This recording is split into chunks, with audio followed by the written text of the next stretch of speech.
Nous sommes le vendredi 3 décembre 2021. Bienvenue aux informations de la mi-journée. Voici les titres. Suite aux attaques terroristes enregistrées à Banikouara et à Porga, les responsables des forces armées béninoises sont montés au créneau et clarifient et rassurent la population béninoise. Vous les entendrez dans cette édition.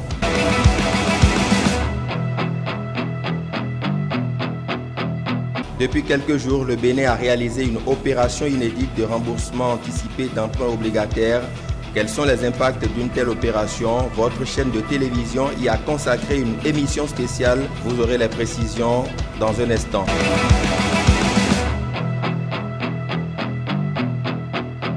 Également dans cette édition, vous suivrez les appréciations des conducteurs de taxis et minibus rencontrés quelques heures après la suspension de la décision qui interdit leur circulation dans la ville de Cotonou. Voilà pour le sommaire.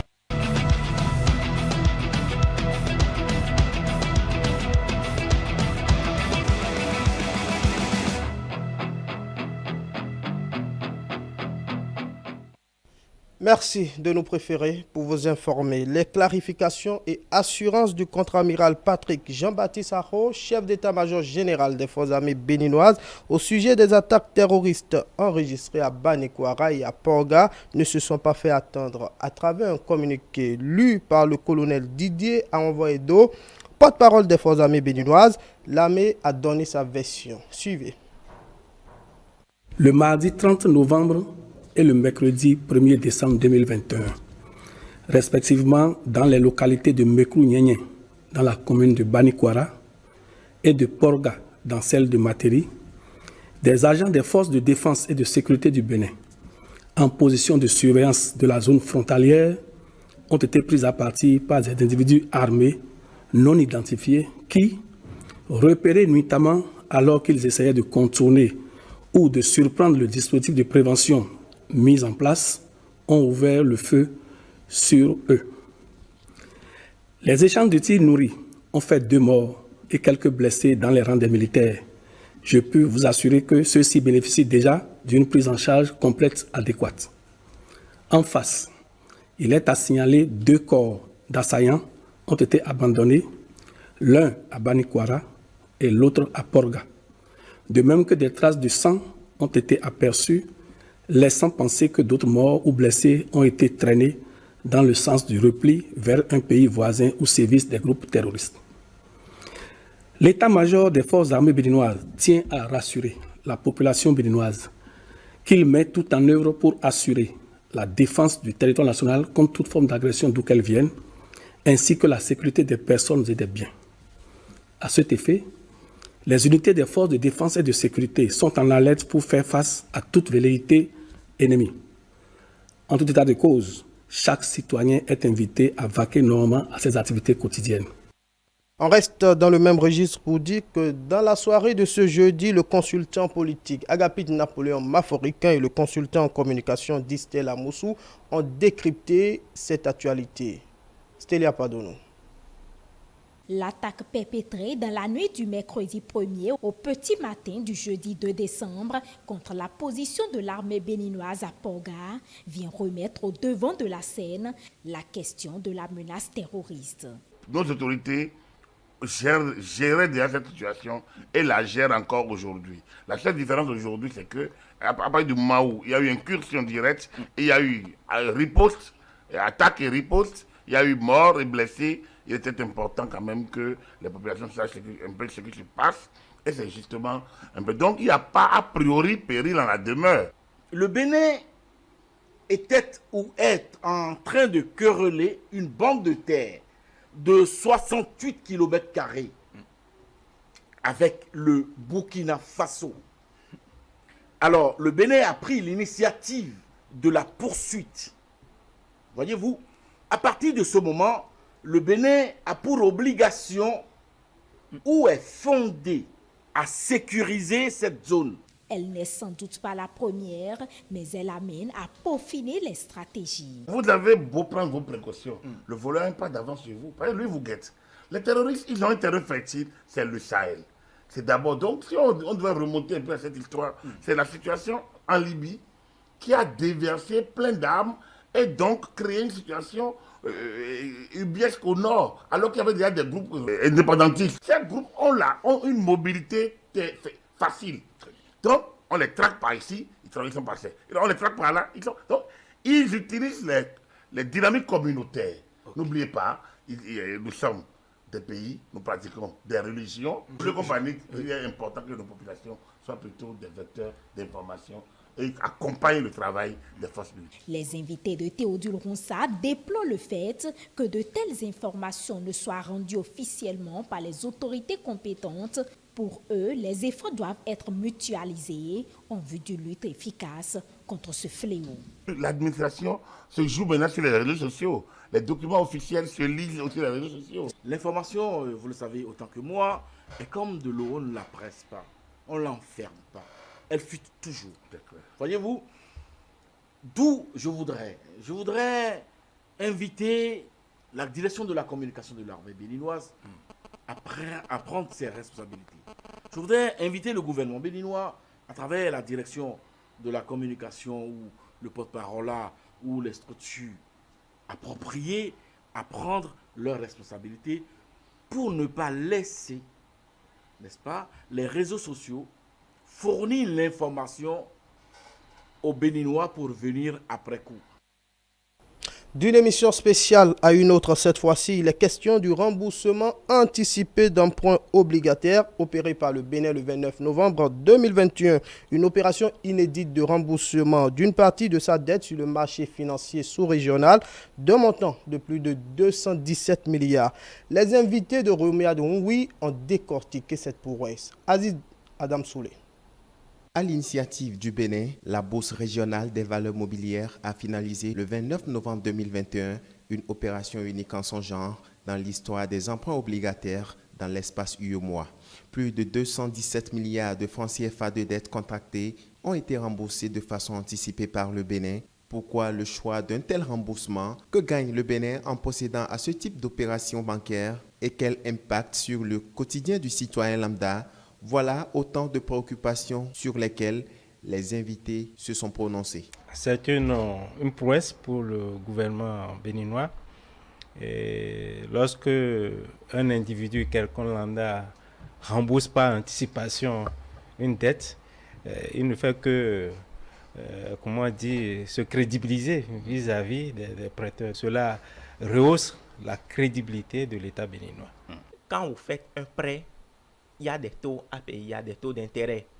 Et quand sur le marché, vous êtes fréquent sur le marché, vous maîtrisez le fonctionnement du marché et vous trouvez qu'en temps, il y a un taux moins par rapport à ce que vous avez, vous pouvez aller prendre là-bas et refinancer la dette. C'est un peu de l'intelligence financière et quand vous êtes sur le marché, vous maîtrisez ces rouages, vous arrivez à faire de l'économie.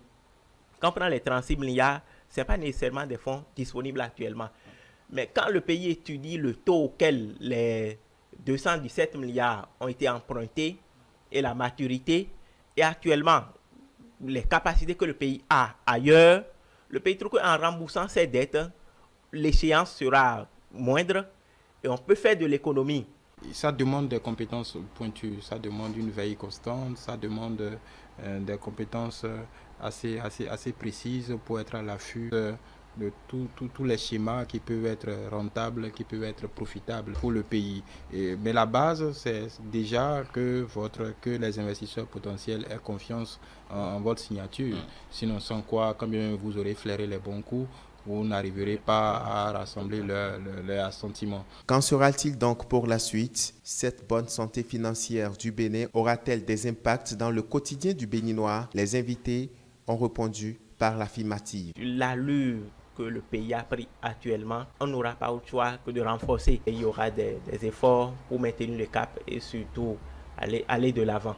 Ça ne fait que conforter en fait la mobilisation des ressources. Et quand vous le faites et vous honorez vos signatures, ça augmente votre crédibilité. Si on peut inspirer d'autres pays, c'est tant mieux. Et ce que nous payons régulièrement ne nous asphyxie pas et ne nous empêche pas de réaliser nos dépenses d'investissement au quotidien. Et c'est ça que nous arrivons à faire de façon régulière. Avec le remboursement de cette dette anticipée, le Bénin fait donc un bond qualitatif et confirme sa position de rompre véritablement avec les vieilles habitudes économiques. Autre élément dans ce journal, quelques jours seulement d'application de la nouvelle mesure préfectorale interdisant la circulation des minibus dénommés Tokpa Tokpa dans la ville de Cotonou. Cet arrêté préfectoral a été suspendu ce jeudi 2 décembre 2021 par le ministre de la Décentralisation et de la Gouvernance locale, Raphaël Akoteyon. Suite à cette suspension, quelques conducteurs de taxi rencontrés à la gare du marché d'Antokpa se sont prononcés. Ils sont au micro de Shedrack Denalé et de Bonaventure Aloyon. Ce que le ministre a fait, c'est bon. Aujourd'hui, ils ont ressassé comment on n'est pas de quelque chose comme ça, comme on n'est pas de droit. Mais on a des droits. Mais Kachine là.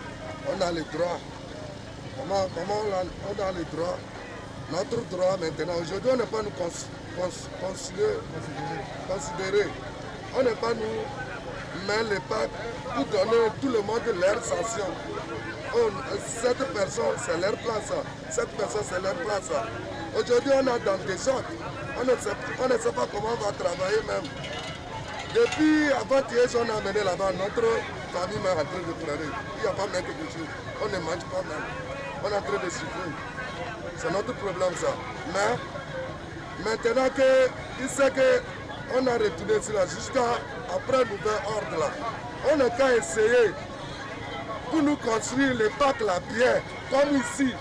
Nous sommes contents. Nous sommes citoyens dans notre pays. Et ils nous ont dit que les véhicules, les cars, ne viendront pas nous chercher ici à Tokpa. Ça n'a pas été facile pour nous, sans vous mentir. On dirait que c'est une occasion pour les immédiats de nous tuer. Quitter ici pour abattoir qui est à 250 maintenant, on nous dit que c'est à 700. Vraiment, ça n'a pas été facile. Donc je remercie beaucoup le gouvernement Talon qui a réfléchi et qui a dit aux conducteurs de venir à leur place habituelle. Vraiment, je leur dis un grand merci. Et le président aussi, ce qu'il fait, vraiment c'est trop bon. Cette décision est une bonne décision parce que nous voyons que le président de la République a notre souci, ce souci de nous, parce que ça nous a étonné quand on nous a dit d'aller à abattoir, parce qu'arrivé là-bas, toutes les choses sont mélangées et on ne connaît plus ce qui se passe. Les usagers, les voyageurs, tout sont dans la souffrance totale. Et tout dans la poussière, tout, et le lieu était tout complètement désagréable. On ne connaît plus ce qui se passe. Et après tout, voilà, on nous a dit de venir aujourd'hui. Nous remercions beaucoup Monsieur le Président, ses ministres, ses députés, toutes et tous ceux qui pensent toujours à nous pour le développement de notre pays. Tokpa, ils sont partout. Nous voulons leur demander d'être disciplinés. D'être disciplinés, de respecter le code de la route pour que demain, on ne dise pas que c'est les syndicats qui les ont autorisés à faire du désordre dans la ville. Donc nous aussi, nous avons dit que nous aurons des mesures à prendre. Nous allons nous réunir et voir ce qu'il faut faire pour commencer par les sensibiliser et les faire discipliner pour qu'ils n'encombrent plus la voie publique. Le rencontre était prévu ce jeudi 2 décembre 2021 à la préfecture de Cotonou suite à la levée de l'arrêté préfectoral interdisant la circulation des minibus appelés Tokpa Tokpa dans le littoral. Malgré la non-tenue de cette rencontre avec le préfet du littoral, Alain Sourou Arunla, quelques responsables rencontrés sur le lieu de la rencontre ont donné leurs impressions. Célia Padonou pour l'Estessa aussi.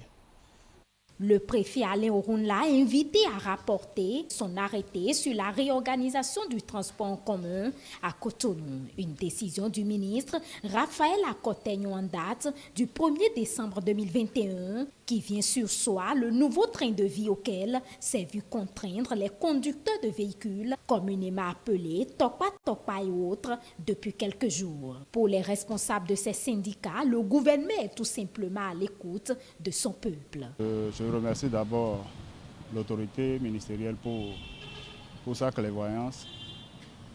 C'est la preuve qu'ils ont vraiment à cœur le bien-être de la population.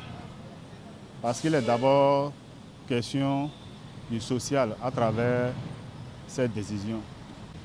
Je ne vais pas dire que je suis en joie, Parce que l'autorité, ou bien les autorités, je veux parler de l'autorité préfectorale et communale, si elles en sont arrivées là, ils ont aussi leurs raisons.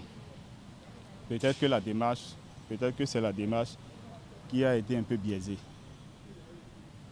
Biaisée en ce sens que, en amont, on n'a pas été associés. Ils disent n'avoir pas été véritablement associés à cette décision prise de commun accord entre la municipalité et la préfecture du littoral. Le souhait est que leur avis soit pris en compte dorénavant. Après tout, nous sommes des citoyens et on ne saurait nous braquer contre les décisions de l'autorité. Mais dans le même temps, si ça ne nous arrange pas, on serait obligé de faire notre plaidoyer à l'endroit de l'autorité. Tout ce que je vais leur demander, c'est de nous écouter au moment opportun.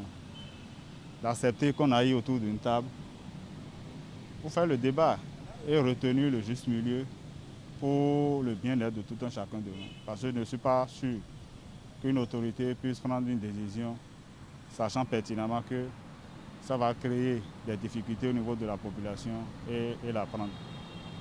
Et donc, à l'avenir, qu'on nous associe, qu'on nous écoute au moins en tant qu'acteurs du secteur, qu'on dise au moins nos mots aussi, quitte à l'autorité d'en prendre compte ou bien de laisser.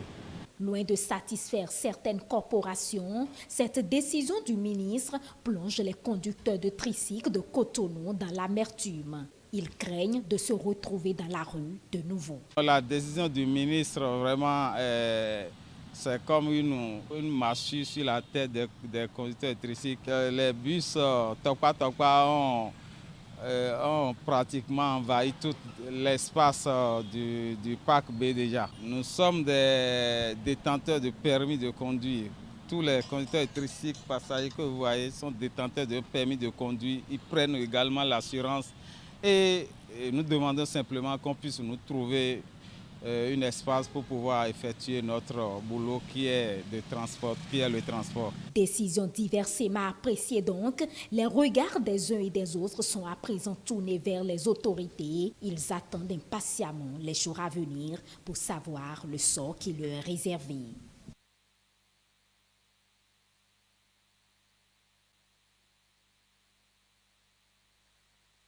Le préfet Alain Ronla a rapporté son arrêté relatif à la réorganisation du transport en commun à Cotonou.